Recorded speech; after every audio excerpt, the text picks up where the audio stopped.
In today's video, we're going to be picking and decoding a 2017 Dodge Ram.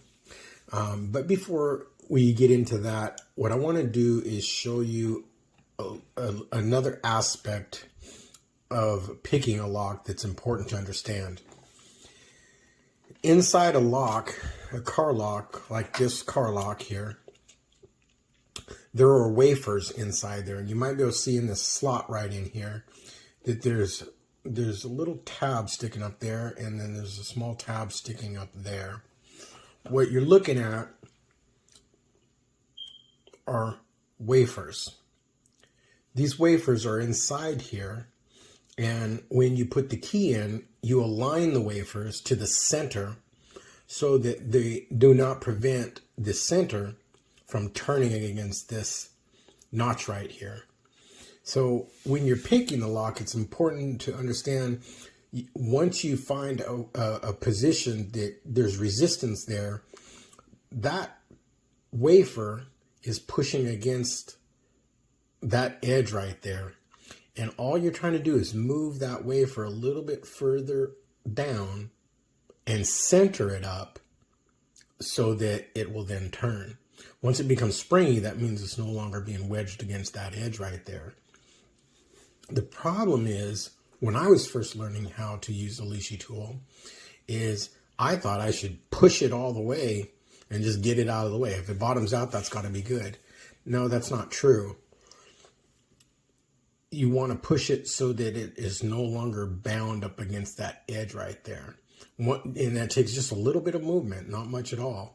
That's what's important when you're trying to Lishi a lock, is only move it just a little bit so that it's away from that edge.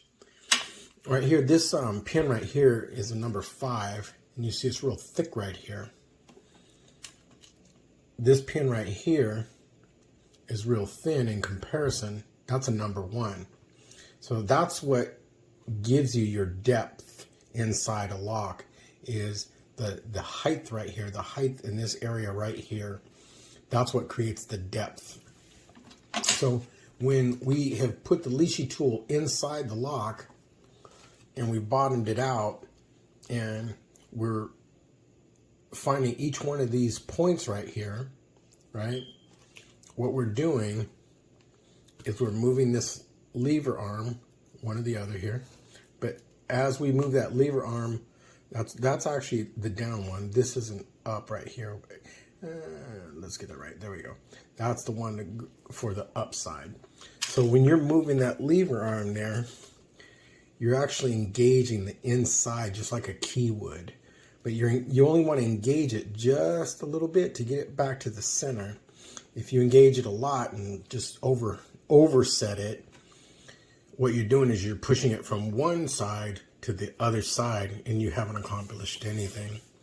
So when you find a position that's stiff, you just want to move the arm here just a tiny bit, not much at all. It doesn't take anything at all.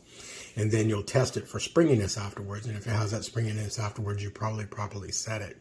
That's one of the things that when I watched a number of videos, I was always very ham-handed, and I would just, it's right there and it's ready to go. I would just push it as hard as I could. No, that's not what you want to do. You want to find wherever it's hard, and then just a little tick, and you're moving that to the center so that once you have them all set, this will rotate inside there, not get caught up on either one of these two notches.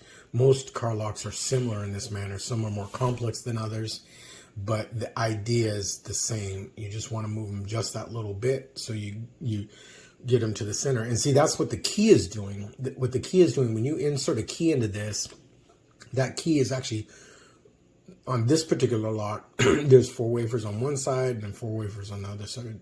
You're pulling those wafers down to center by the shape of the key, depending on the thickness of that wafer. And then once they're pulled in, then everything can rotate. So that's what you're actually doing inside. So let's go to the next step, and we're going to pick a lock on a 2017 Dodge Ram. and then decode it.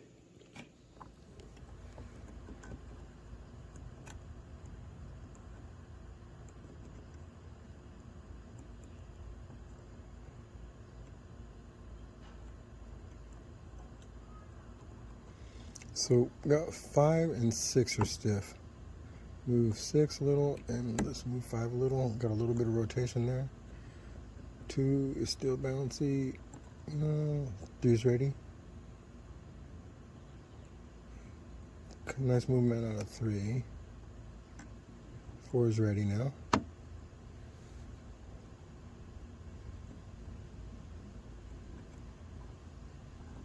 7 is ready, and then it's open. So let's go and decode this. 2 is a 1. 3 is a 3. 4 is a 1. 5 appears to be a 1. 6 is a 3. And 7 is also a 3.